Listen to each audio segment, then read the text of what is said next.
Hello, കഴിഞ്ഞ വീഡിയോയിൽ ഒത്തിരി ദൂരെ കണ്ട ജീവദാനി ടെമ്പിൾ ഒന്ന് അടുത്ത് പോയി കണ്ടാലോ എന്ന് കരുതി പോകുവാണേ. വണ്ടി ഇറങ്ങി നമ്മൾ നടന്നു ചെല്ലുന്നത് കുത്തനെയുള്ളൊരു മലയുടെ ചോട്ടിലേക്കാണ്.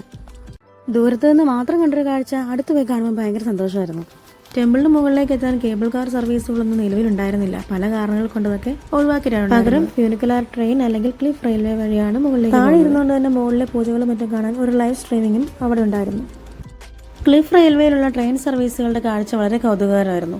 കുത്തനെയുള്ള മലഞ്ചെരിവുകളിലാണ് ഇതുപോലത്തെ ട്രാൻസ്പോർട്ടേഷൻ ഫെസിലിറ്റീസ് യൂസ് ചെയ്യുന്നത്. ടെമ്പിളിന് മുകളിലെത്തി താഴേക്ക് നോക്കിയാൽ വിരാർ സിറ്റി മുഴുവൻ ഒറ്റ രീതിയിൽ നമുക്ക് കാണാൻ സാധിക്കുന്ന അതിമനോഹരമായ കാഴ്ചയാണ് നമ്മളെ കാത്തിരിക്കുന്നത്.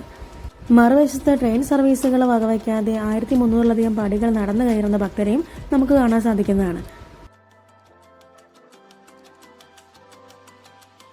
പിന്നെ ടെമ്പിളിൻ്റെ താഴെയുള്ള സ്റ്റാളിൽ നിന്ന് അവിടുത്തെ പോപ്പുലർ ആയിട്ടുള്ള കുറച്ച് ചോക്ലേറ്റ്സും മേടിച്ച് കഴിച്ച് ഞങ്ങൾ അടുത്ത ഡെസ്റ്റിനേഷനിലേക്ക് യാത്രയായി.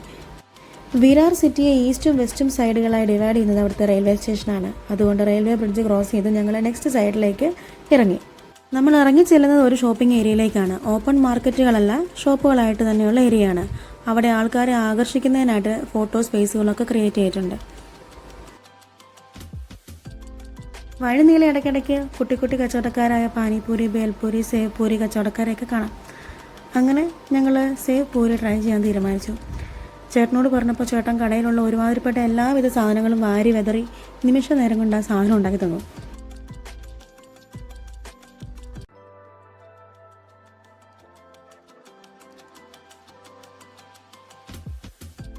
പിന്നെയും കുറേ നേരം അതിൽ ചുറ്റിപ്പറ്റി കിടന്ന് അത്യാവശ്യം കാഴ്ചകളൊക്കെ കണ്ട് ഓരോ ജ്യൂസും കുടിച്ച് ആടിപ്പാടി നേരെ വീട് പിടിച്ചു.